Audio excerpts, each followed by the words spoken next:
As the winter temperatures plummet, Gaza newborns are dying from the cold. When Sila's mother Nariman noticed she wasn't moving, she was less than 3 weeks old. I informed my husband that the baby hadn't stirred for some time when I woke up in the morning. According to Nariman al-Najmeh, he uncovered her face and found her blue, biting her tongue, with blood coming out of her mouth. Nariman is seated with her husband, Mahmoud Faisi, and their 2 small children, Weeheard, age 2.5, and Ryan, age 4, in their tent on the beach in southern Gaza. The family claims that during the 14-month conflict, they've been displaced over 10 times. Nariman explains, "My husband is a fisherman. We're from the north and left without anything, but we did it for our children," in an interview with a BBC freelance cameraman.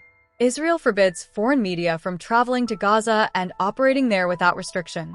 I used to consider how I would buy clothing for the unborn child when I was pregnant. My husband doesn't have a job, so I was rather concerned. When Sila was born, she lived in the cramped, tiny camp in the humanitarian area of al-Mawasi, where the Israeli military has ordered hundreds of thousands of Palestinians who have been displaced from other parts of the region to go. In addition to inadequate sanitation and infrastructure, the region experiences flooding from rain and Mediterranean sea waves. The cold is severe and terrible.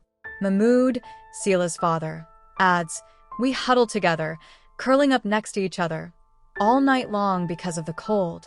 Our lives are terrible. My family was martyred. The results of the war are terrible, and our predicament is intolerable."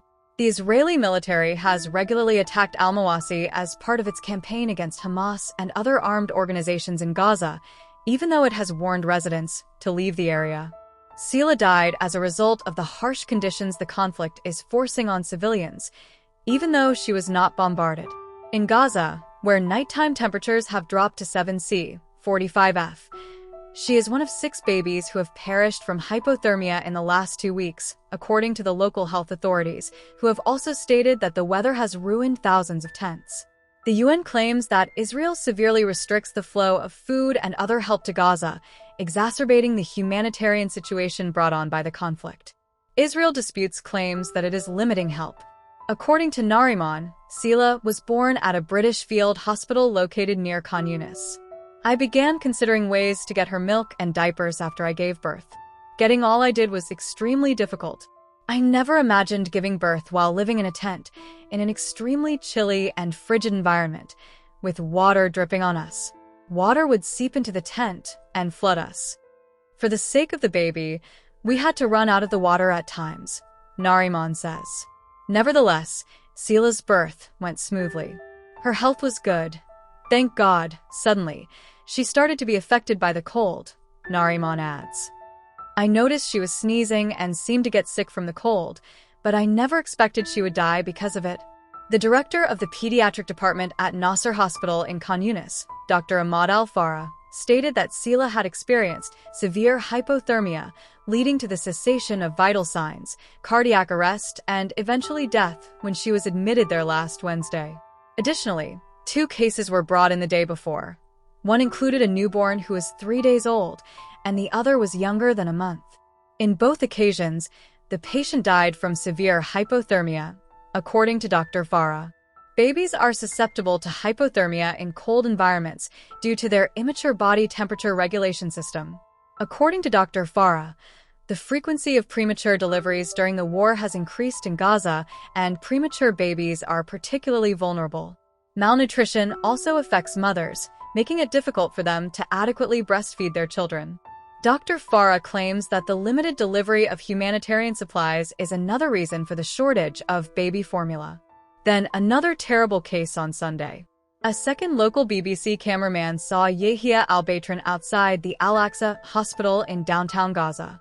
He was carrying his dead baby boy, Juma, and was unable to control his agony. He was chilly and only 20 days old, much like Sila. Yahya remarked, "Touch him with your hand, he's frozen. There aren't 4 blankets between the 8 of us. How can I help? My kids are dying right in front of me."